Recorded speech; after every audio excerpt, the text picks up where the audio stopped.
संवेदना की गहराइयों तक ले जाने का हुनर जिन्हें मालूम है, आदरणीय फारूक सरल जी को मैं बुलाना चाहता हूं। उनके पास तमाम ऐसे गीत हैं जो आपको हंसाएंगे, गुदगुदाएंगे।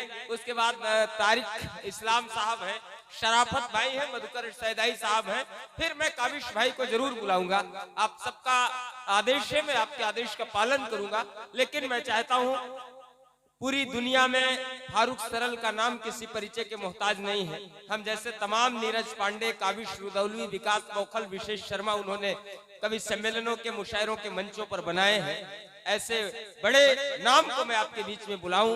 जिंदगी जिसकी सरल है वही गा पाता है, भीतर से जो तरल है वही गा पाता है। यूं तो गाने पे कोई रोक नहीं है, लेकिन कंठ में जिसके गरल है वही गा पाता है। जीवन के गरल को जिन्होंने अमृत बनाया है, मैं चाहता हूं एक बार आपके जिले के उस शानदार कलमकार को, जिनका नाम होता है फारूक सरल, कद से भले ही छोटे हैं लेकिन हम सबके लिए हिमालय का कद रखते हैं, एक बार दोनों हाथ पर उठाइए और जोरदार तालियां हवा में लहराते हुए जनाबे फारूक सरल को बुलाइए।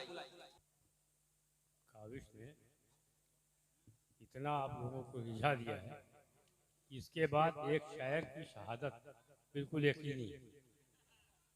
मेरे बुलाए हुए कोई बाहर का कोई शायर शहीद हो, ये मैं नहीं चाहता, इसलिए मैंने ही अपना नाम सुझाया। इसके बाद मैं ही अपनी शहादत दे सकता हूँ और कोई नहीं। इतना बढ़िया काविश पढ़ते हैं, इतना बढ़िया गाते हैं कि कहीं कहीं आपकी शायरी समझ भी नहीं आए तो इनके तरनों में आप खो जाते हैं। हाँ, बहुत सी शायरात इनसे जलती हैं। सही बता रहे हैं, तो इतना अच्छा पढ़ेंगे तो मुझे बड़ा खतरा महसूस हो रहा है। ये शायर होकर के जब इतना ज्यादा जमते हैं तो क्या होता सुनेगा।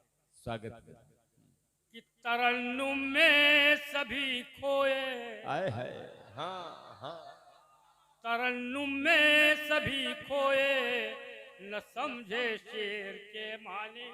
जय हो। तेरे गीतों के गजलों के हुए सब लोग दीवाने। गला तेरा कला तेरी, तेरे अंदाज मस्ताने।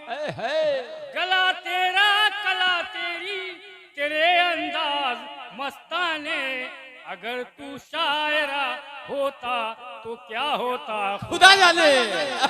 अगर तू शायरा होता तो क्या होता खुदा जाने। कमाल है, कमाल है।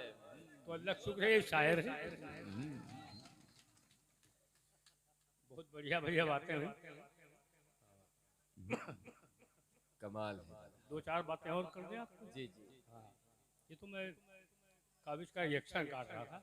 आप साहब जानते हैं हमारी कविताएं जो होती हैं, हमारे गीत होते हैं, आपके इर्द गिर्द घूमते हैं। बेटा, खेत खलिहान गली, आपके घर परिवार की बातें करते हैं ज्यादातर। सुनेगा चार विषय। बहुत दिन के बाद रायपुर घुंसी का ये मुशायरा हुआ है, तो जो नए बच्चे हैं वो शायद मुझे शिनाख्त भी न कर पा रहे हैं। पुराने लोगों ने भी बहुत सुना है, लेकिन वो भी उनको पहचानने में दिक्कत होती है। बहुत दिन के बाद किसी को देखो तो बड़ी शिनाख्त, बड़ी तब्दीलियाँ आ जाती हैं, तो पहचानना बड़ा मुश्किल हो जाता है। तो यहीं से एक उठाता हूँ बात को। स्वागत। ए बेटा, बेटा बात न करो प्लीज, प्लीज गुफ्तगू बंद कर दो बेटा, शांत होके सुनो। हाँ, ये बंद हो जाएंगे अभी। जी जी। देखो काविश जब पढ़े तो सबसे ज्यादा यही लड़के मजा ले रहे थे। काविश कह भी रहे थे ये बच्चे इतना उछल कूद कूदते रहे हैं, 5 साल का, 7 साल का, 8 साल का बच्चा जवानों से ज्यादा श्रृंगार के गीत का मजा ले रहा है। तो हमने उनको बताया था कि रायपुर घुंसी में इंटर का कोर्स प्राइमरी में पढ़ा दिया जाता है। हाँ, इसीलिए मजे ले रहे थे। सुनो कि फोटो एल्बम में पुराना मेरा देखकर, कि फोटो एल्बम में पुराना मेरा देखकर बेटे ने कहा कि मम्मी ये जवान कौन है। कि फोटो एल्बम में पुराना मेरा देखकर बेटे ने कहा कि मम्मी ये जवान कौन है। और सूरत तो जानी पहचानी जैसी लगती है, आप ही लगाए जरा अनुमान कौन है। श्रीमती बोली बेटा यही तो है बात तेरे, अब मत पूछना ये इंसान कौन है। और बेटे ने कहा कि ये पापा है तो घर में ये दाढ़ी वाला गंजा मुआ बेईमान कौन है। देखो छोटी घर परिवार की बात में भी मजा आता है सही। 4 लाइनें और पढ़ता हूँ, खास करके इन बच्चों को, इनमें कुछ सीख मिलेगी। ये बड़े होंगे, ये अपने बाबा के साथ, अपने दादा के साथ, अपने भाई के साथ कैसा सुलूक है। एक बूढ़ा आदमी जो ज़ईफ होता है क्या चाहता है कि मिजोरम, त्रिपुरा, मणिपुर, असम, बंगाल कैसा है। मिजोरम, त्रिपुरा, मणिपुर, असम, बंगाल कैसा है। गरज क्या चीन, पाकिस्तान या नेपाल कैसा है। गरज क्या चीन, पाकिस्तान या नेपाल कैसा है। यही बीमार बूढ़े बाप की है आखिरी ख्वाहिश। यही बीमार बूढ़े बाप की है आखिरी ख्वाहिश कि बेटा पूछ ले आकर पिताजी हाल कैसा है। कि बेटा पूछ ले आकर पिताजी हाल। तो ये तो शरीर की बात है। अभी एकता की बातें बहुत हैं। पूरा मुशायरा ही एकता के नाम पे है। कोई ऐसा शायर, कोई ऐसा कवि इस माइक पे नहीं आया जिसने अलगाव की बात की। हम लोग पूरी रात एकता की बात करते हैं, लेकिन रिजल्ट कुछ नहीं आता। उसी गांव में, उसी कस्बे में, उसी शहर में कुछ दिन के बाद एक नेता आ जाता है और अपना इतना जहरीला भाषण दे देता है कि सारी हमारी की धरी कमाई खत्म हो जाती, सब लीपापोती होती और लोग आपस में दंगा करना शुरू कर देते हैं। तो हम लोगों की बातें कोई असर नहीं करती हैं।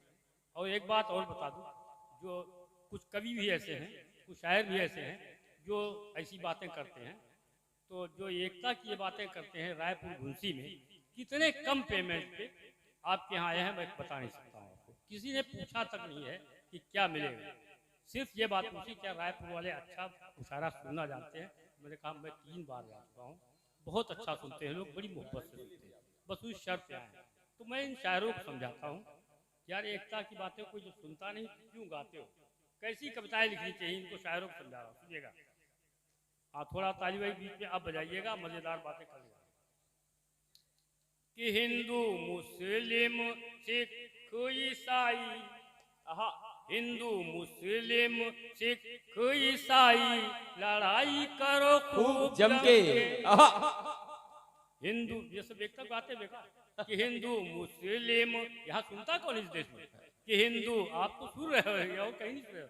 कि हिंदू, मुस्लिम, सिख, ईसाई लड़ाई करो खूब जम के, प्यारे देश की इसी में है भलाई, लड़ाई करो खूब जम के। कैसे कि गुत्थम गुत्थी धींगा मुष्टि जमकर झोटा झोटी, गुत्थम गुत्थी धींगा मुष्टि जमकर झोटा झोटी, कुर्ता और पैजामा फाड़ो चड्डी और लंगोटी, ताक दिना दिन करो सड़क पर नोचो दाढ़ी चोटी, और बाद में नारा जोर से लगाओ भाई भाई, लड़ाई करो खूब जम के प्यारे देश की। और अगर एकता की बातें कोई करता भी जाए तो आपको करना क्या है कि एक न मानो कोई सर फिरा तुमको यदि समझाए, एक न मानो कोई सर फिरा तुमको यदि समझाए, पाठ एकता का आकर यदि तुमको कोई पढ़ाए, इतना पकड़ के मारो उसको सरगंजा हो जाए, बोले बाप की ना जब बोलो दुहाई, धुनाई करो खूब जम के प्यारे देश की इसी में है भलाई, लड़ाई करो खूब जम के। और अगर हमारे समझाने आप नहीं लड़े तो क्या कहेंगे दूसरे देश के लोग, ये वीरों का देश है, और जो वीरों का है तो लड़ेगी तो ही है। कि यदि आपस में नहीं लड़े तो फिर क्या लोग कहेंगे, मुर्दे गड़े नहीं उखड़े, यदि आपस में नहीं लड़े तो फिर क्या लोग कहेंगे, एक दूसरे से नहीं भिड़े तो फिर क्या लोग कहेंगे, मुर्दे गड़े नहीं उखड़े तो फिर क्या लोग कहेंगे, होगी आपकी हमारी जगह साई, इसलिए लड़ाई करो खूब जम के प्यारे देश। अब शायरों को समझाता हूँ क्या मिलता है भैया एकता की बातें करने, चाहे जहाँ 5,000 10,000 में आपको बुला लिया जाए, और जो ऐसी बातें नहीं करते वो एक रात का 1 लाख रुपया पेमेंट ले रहे हैं, तो आपको क्या मिलता है। कि गीत गजल मत लिखो एकता के मच्छंद सुनाओ। वाह गीत गजल मत लिखो एकता के मच्छंद सुनाओ। पढ़ो गालियां बजे तालियां हाँ। बड़े कवि कहलाओ।